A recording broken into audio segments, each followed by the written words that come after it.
அன்பின் சகோதரர்களே, இந்த 21ஆம் நூற்றாண்டிலே நாங்கள் வாழ்ந்து கொண்டிருக்கின்றோம். இந்த 21ஆம் நூற்றாண்டிலே இதுகால வரை மனித வரலாற்றிலே காண முடியாத மிக மோசமான மனித நேயமற்ற செயற்பாடுகள் நடைபெற்று கொண்டிருக்கின்றன. குழந்தைகள், பெண்கள், வயோதிபர்கள் என்று பாராமல் எல்லா நிலையில் உள்ளவர்களையும் கொண்டு குவிக்கிறார்கள். பொருளாதாரங்கள் சீரழிக்கப்படுகின்றன. நாட்டு வளங்கள் சூறையாடப்படுகிறது. அது மாத்திரமல்ல, மனித நேயமே அழியும் நிலைக்கு மாற்றப்பட்டிருக்கிறது. எல்லா இடங்களிலும் மனித நேயம், நல்ல பண்புகள் போன்ற விடயங்கள் இங்கே காண முடியாத நிலை ஏற்படுகிறது. இவற்றையெல்லாம் நாங்கள் எமது இளஞ்சமூகத்தில் அவர்கள் அனுபவித்து வளர வேண்டிய ஒரு தேவை இருக்கிறது. இதன் காரணமாக இவ்வாறான நிலை நீடிக்குமானால் எமது இளம் சந்ததிகளை நாங்கள் ஒழுங்குபடுத்துவது மிக முக்கியமாகும். ஏனென்றால் இந்த நிலைமைக்கு அவர்கள் மீண்டும் வளர்த்தெடுக்கப்படுவார்கள். எனவே இது விடயமாக நாங்கள் தனிநபரினது கொள்கையோ தத்துவ ஞானிகளுடைய கருத்துகளோ அல்லது ஏனைய தொழில் விடயம் சார்ந்த அதிகாரிகளுடைய கருத்துக்களையோ முன்வைத்து நடைமுறைப்படுத்துவதன் ஊடாகத்தான் அவரவர் உள்ளங்கள் பாதிக்கப்பட்ட நிலையிலிருந்து கொண்டு தங்களது கருத்துக்களை முன்வைப்பதை நாங்கள் அமுல்படுத்துவதன் காரணமாகத்தான் இன்று இந்த நிலைமை தோன்றியிருக்கிறது என்று விளங்கலாம்.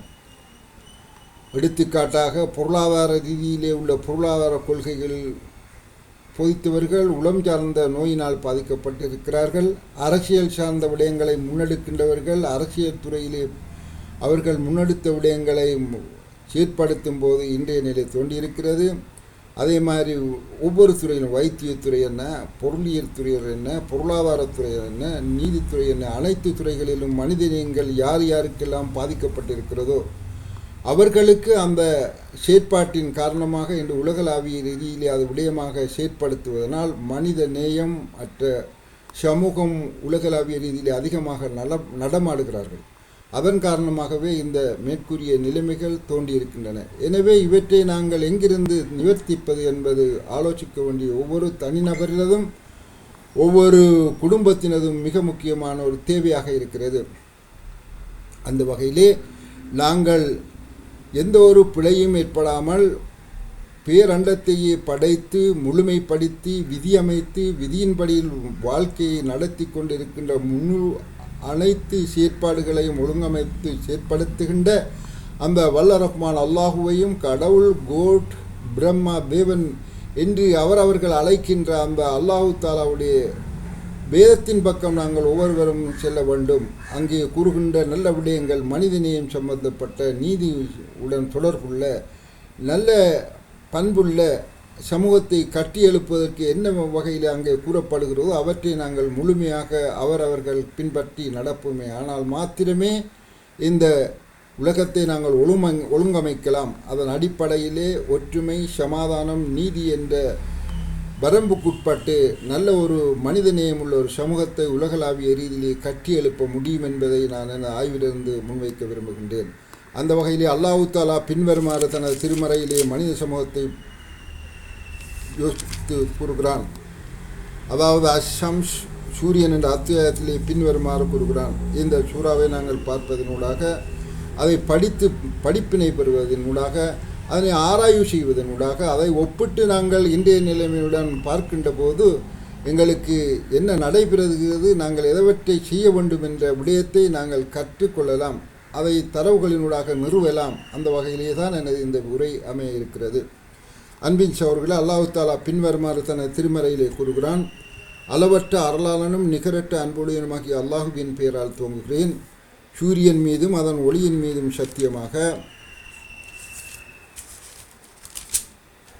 அதை அடுத்து வரும் சந்திரன் மீது சத்தியமாக, அதை சூரியனை வெளிப்படுத்தும் பகலின் மீது சத்தியமாக, மூடிக்கொள்ளும் இரவின் மீது சத்தியமாக, வானத்தின் மீதும் அதனை அமைத்தவன் மீதும் சத்தியமாக, பூமி மீதும் அதை விரிக்கப்பட்டவன் மீதும் சத்தியமாக, உள்ளத்தின் மீதும் அதை வடிவமைத்தவன் மீதும் சத்தியமாக, அவன் உள்ளத்தில் நன்மையையும் தீமையையும் அதற்கு அவன் அறிவித்தான். அதை தூய்மைப்படுத்துகிறவர்கள் வெற்றி அடைந்து விட்டார்கள், அதை களங்கப்படுத்தியவர்கள் நஷ்டமடைந்து விட்டார்கள் என்ற செய்தியை அல்லாஹு தாலா அந்த சூறாவிலே எங்களுக்கு கற்றுத்தருகிறான்.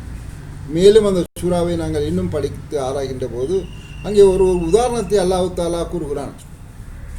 அந்த உதாரணம் என்ன நடைபெறுகிறது, எதற்காக நடைபெற்றது என்ற விடயங்களை நாங்கள் யோசிக்கின்ற போது தான் இன்றைய காலத்துக்கான பிரச்சனைகளுக்கு அங்கே தீர்வு உண்டு என்பதை விளங்கலாம். அதாவது அல்லாஹ் தஆலா அந்த திருமறையை தொடர்ந்து கூறுவதாவது, அதை கலங்கப்படுத்தியவன் இழப்பு அடைந்து விட்டான் என்று கூறிய பின்னர் அல்லாஹ் தஆலா பின்வருமாறு கூறுகிறான். அதாவது ஒரு சமூகத்தை பற்றி, சமூக சமுதாயத்தின் தமது வரம்பு மீறுதல் காரணமாக அந்த நபியை பொய்ப்பித்து கருதினார்கள். அதில் மிகவும் துப்பாக்கியசாலி முன்வந்தான். இது அல்லாஹ்வின் ஒட்டகம், அதை நீரறிந்த விடுங்கள் என்று அல்லாஹ்வின் தூதர் கூறினார். அவற்றை அவன் பொய்யென கருதி அவரின் கால் நரம்பை துண்டித்தான். அவரின் செய்த அந்த பாவத்தின் காரணமாக அல்லாஹ் தஆலா வேதனை இறக்கி அவர்களை இறைவன் தரைமட்டமாக்கினான். அதன் முடிவு பற்றி அவன் அஞ்சவில்லை. அதாவது ஒரு சமூகத்தை அல்லாஹ் தஆலா உதாரணமாக கூறுகிறான். அந்த சமூகம், அதை சாலிஹ் நபி ஸல்லல்லாஹு அலைஹி வஸல்லம் அவர்கள் என்ன செய்திருக்கிறார்கள் என்றால், அந்த சமூகத்திடம் அவர்கள் இந்த விடயத்தை முன்னெடுத்து செல்கின்ற போது அந்த சமூகம் சொல்லுகிறது, நீங்கள் எங்களுக்கு சொல்லுவது அது பிழையான கருத்தாகும், நாங்கள் அதை ஏற்று நடக்க மாட்டோம் என்ற உள்ளம் பழுதடைந்த மிக மோசமான சமூகத்தில் உள்ளவர்கள் அதை முன்னெடுக்கிறார்கள். அதன் காரணமாக நபி ஸல்லல்லாஹு அலைஹி வஸல்லம் அவருடைய கருத்தை, அதாவது அந்த ஒட்டகத்தை விட்டு விடுங்கள் என்று கூறிய போது அவர்கள் அதன் மோசமான செயற்பாட்டின் அந்த ஷைத்தானுடைய உணர்ச்சியினால் உந்தப்பட்ட அந்த சமூகம் அந்த ஒட்டகத்தின் கால் நரம்பை தரித்து அதனை உணவாக சமைத்து உண்டு விடுகிறார்கள். அதன் காரணமாக அல்லாஹ் தஆலாவின் கட்டளை மறுத்து அந்த நபியின் கட்டளைக்கு மாறு செய்ததன் காரணமாக அல்லாஹுவின் தண்டனை இறங்கி அந்த ஒட்டுமொத்த சமூகத்தை வேரோடு அழித்த வரலாறு தான் எங்களுக்கு அங்கே தருகிறது. இதை நாங்கள் தரவுகளாக எடுத்துக்கொள்வோம். அதாவது மனித உள்ளத்தினால் பாதிக்கப்பட்ட ஷைத்தானிய உணர்வுகளினால் தூண்டப்பட்ட அந்த மனித சமூகம் அல்லாஹ்வினுடைய கட்டளையும் நபி அவர்களுடைய வாழ்க்கை வழிமுறைகள், அவர்கள் சொற்களை மறுத்து நடந்ததன் காரணமாக அந்த சமூகத்தில் உள்ள, அதாவது உள்ளம் கட்ட அந்த ஒரு சில மனிதர்களினால் உந்தப்பட்டு செயற்பட்ட செயற்பாடு ஒட்டுமொத்த மனித சமூகத்தை அழித்த வரலாறைத்தான் நாங்கள் அந்த அல் குர்ஆன் அந்த சூறாவிலிருந்து நாங்கள் படிப்பினை பெறுகிறோம். இதை நாங்கள் சற்று இப்போதைய காலத்திலே இருப்போமானால், இன்று உலகளாவிய ரீதியிலே மனித உள்ளங்கள் மோசமான நிலைக்கு உட்படுத்தப்பட்டு அந்த சைத்தானிய உணர்வுகளினால் தூண்டப்பட்ட அந்த சமூகம் இன்று அதிகமாக வாழ்கிறார்கள். அவர்களுக்கு கொலைகள், கொள்ளைகள், கற்பழிப்பு, விபச்சாரம், இசை போன்ற விடயங்கள் அவர்களுக்கு பாவமாக தெரிவதில்லை. அதன் காரணமாக அவர்கள் உள்ளம் பாதிப்படைந்ததன் காரணமாக இன்றைய கொலைகள், கற்பழிப்புகள் போன்ற அந்த மேற்றைய கூறிய அந்த விடயங்கள் நடைபெறுகின்றன. எனவே நாங்கள் ஒவ்வொருவரும் இந்த குர்ஆன் அடிப்படையிலே எங்களை உள்ளங்களை திருத்த வேண்டும். தனிநபராக இருக்கலாம், அது குடும்பத் தலைவனாக, குடும்பத்தில் உள்ள அங்கத்தவர்களாக இருக்கலாம், அல்லது சமூகம் சார்ந்தவர்களாக, பல்வேறு துறை சார்ந்தவர்களாக, ஒரு நிறுவன தலைவராக, யாராக இருந்தாலும் சரி, அவர்களுடைய உள்ளங்கள் தனித்தனி நபர்களின் உள்ளங்கள் ஒழுங்கமைக்கப்பட வேண்டும். அதன் மூலமாக மாத்திரமே இன்றைய சமூகம் அதற்கான விடயங்களை முன்னெடுத்து நல்ல செயற்பாடுகளை, நல்ல உள்ளங்களிலே தான் அல்லாஹ் தஆலா ஆத்மீக உணர்ச்சியை ஏற்படுத்துவான். அதனால் அவர்கள் அதை வழிநடத்துவார்கள். ஆனால் உள்ளம் பாதிக்கப்பட்ட மனித சமூகத்தின் செயற்பாடுகள் மனித சமூகத்துக்கு எதிராகவும் மனித சமூகத்துக்கு நீதியை முன்னெடுக்க முடியாத நிலைமையிலும் ஏற்படும். அதன் விளைவே இன்றைய நிலை ஏற்பட்டிருக்கிறது. எனவே நாங்கள் இனி வருகின்ற காலங்களிலாவது எங்களது குழந்தைகளை நல்ல முறையிலே இறை கட்டளையை ஏற்று அவனுடைய கட்டளைக்கு நடப்போமானால் நிச்சயமாக சமாதானம், ஒற்றுமை, நீதி என்ற செயற்பாடு நடைபெறும். அதற்கு மாற்றமாக உள்ளத்தை பழுதடைந்த நிலையிலே வைத்துக்கொண்டு எங்களது குழந்தைகளை நாங்கள் வளர்ப்போமானால் அவர்களுடைய உள்ளமும் பாதிப்புற்று இன்றைய நிலை தொடரும். இது மாத்திரமல்ல, மனிதன் வாழ முடியாத ஒரு நிலைமை ஏற்படும்.